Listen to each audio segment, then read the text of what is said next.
what I wanted to tell you before. I didn't say that, but I said something kind of like that when I was still playing in a rock and roll band, and all these big scary wrestlers were coming in, and I was this long-haired hippie playing in a band. That one of the wrestling managers was kind of like nice to me, you know. And I said, "Oh, can I come over and talk to you someday?" He goes, "So," he says, "Yeah, come by my house." And he told me where he lived. And as I'm sitting in the living room, this guy's managing superstar Billy Graham, Joe LeDuc, a guy named Steve Strong, who was I don't know if you know who these guys are, with superstar Billy Graham. Yeah, sure. Yeah. And as he came in the house, he goes, "Well, what do you want to talk about?" I said, I want to get in the wrestling business. And I told him this straight to his face. I said, "I'm going to be the greatest wrestler that ever lived." And I told him that. Now, not knowing if I was or not, but all I'm saying is the mantra, the very, very positive mantra of the training, prayers, and vitamins, what did it attract? Yeah.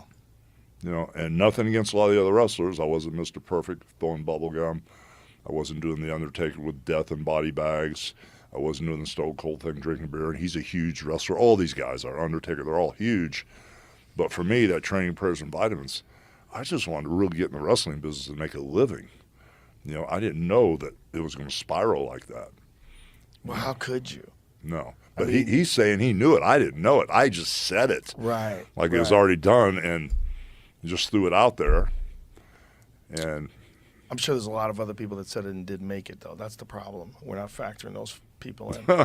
It's the thing with the law of attraction. You don't really factor in losers. There's not an accurate count of how. That's true. So many people are not quite honest about it either, because it's very painful to fail, and that's why many people don't try too.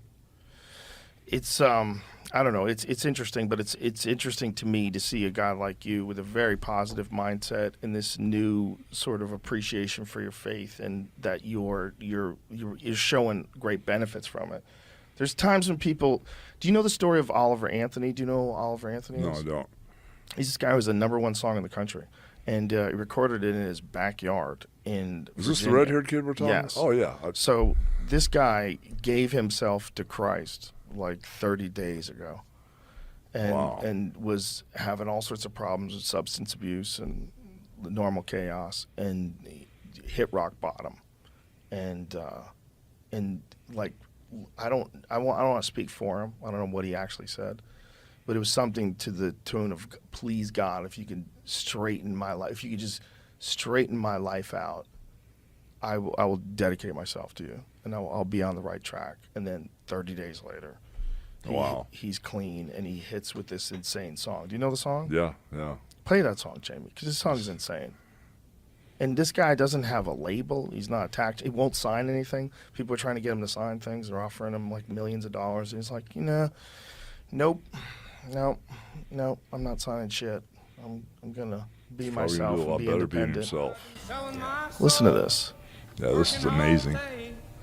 Overtime hours, bullshit pay, so I can sit out here and waste my life away.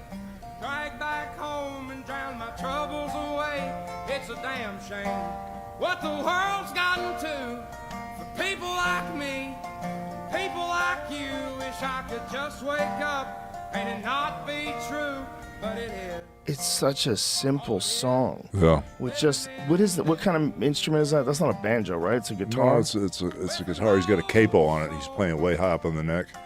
That's a D. If that was where it normally was, it's playing an A minor, a C, a G, and that's a D there that he's playing. Does that metal thing where he's strumming behind it, does that change the tone? Yeah, it does. It makes it a little more banjo-esque. Yeah. Right. But yeah, he's got that capo halfway up the neck because his voice is a lot higher. Isn't it crazy that just this guy and a guitar, just singing, just captivates people? That's amazing, right? It's amazing. But this is another example of a guy who just like hits rock bottom, fully all in. Well, he's saying what people think, man. Yeah, he is. Yeah. And people are freaking out, like trying to attack him and trying to figure out what's wrong with him. What's wrong with him? This guy's probably got a shady past. Like, can't people just ever just appreciate someone's thing that they put out there? Can't they just appreciate that? Why don't they just How appreciate about not things? judging people? How about just Well- from this moment forward, moving forward? Some people should be judged. There's a lot of criminals out there. I'm not saying we shouldn't judge. I just think we should be more charitable. And when someone just puts out a beautiful song like that, you should go, that's a beautiful song. Just enjoy it. Why can't we just enjoy things? Why is everybody, you know? True words. Yeah. I mean, if people really lived like Christians, it'd be probably a better place for most folks, you know? I agree. When you go to church now, is it chaos? Does everybody try to get selfies? Like, what's that like? No, man, it's really cool. I go to Indian Rocks Christian Church with Sky. Sky's my girlfriend. You shouldn't probably tell people where you go to church because they're going to go to church with the Hulkster. No. Hulk I want more running people. I want wild. more people there. at All Indian right, Rocks well, you're Christian. going to get it. They're coming. Yeah. Pastor Aaron's my boy, man. He nice. needs to be tested. And her son one of her sons goes to Indian Rocks Christian, so we go there every Sunday and really look forward to it. You know, it's just kind of like it's something that you don't let go of. A lot of people plug in and plug out, but I don't plug out. Once I'm plugged in, I'm there. You know, because I've seen it change a lot of people. There's also some real power to a bunch of people getting together to agree that they're there to be a better person in the eyes of God. Yeah. There's something very powerful about that. A group of everybody that meets together in the community at a certain time, dresses nice, and just all agrees that we're here to try to be a better person in the eyes of God. I've seen it change people. The brother that is responsible for this shirt, the John 3:16 devotional team, Mel Chansey, he was the president of the Chicago Hells Angels for years. You know, you had Zito in New York. Yeah. You know, and Mel was the president of the club in Chicago, and you know, knew him very well back in the day. And when I go to Chicago, it would be, you know, ripping and running. Mm-hmm. And then Mel did about 9 years, you know, and a bunch of stuff, Rico stuff, and all kind of craziness. Uh-oh.